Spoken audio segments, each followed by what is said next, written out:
ஜலம்தான் பெருகிறது இல்லையா? அவரே சொல்றார்.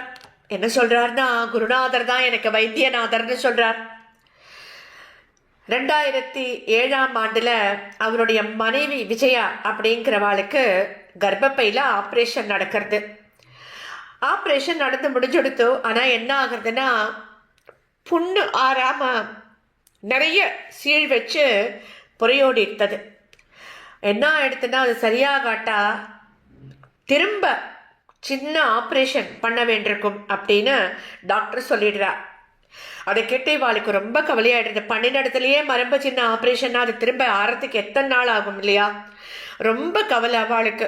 அவள் என்ன பண்ணுறா, நமக்கு குருநாதர் தான் சரணாகதி அப்படின்னு ஒரே நம்பிக்கை அவளுக்கு. ஸ்ரீ குரு பாகிமாம் அப்படிங்கிற மந்திரத்தை தொடர்ந்து விடாம நாள் பூரா ஜபிச்சுட்டே இருக்கா. அடுத்த நாளைக்கு மருந்து ஆப்ரேஷன்லாம் எதுவுமே இல்லாமல் சீழ் வருது நின்றுடுதான். அது மட்டும் இல்லை, வலியும் இல்லாமல் போயிடுத்து அந்த விஜயாவாளுக்கு. அதுதான் அவர் சொல்றார், அந்த குருநாதன் தான் எனக்கு வைத்தியநாதன். இப்படி மாறி மாறி எங்களை காப்பாற்றிய கருணையை நான் என்னவென்று சொல்வது அப்படின்னு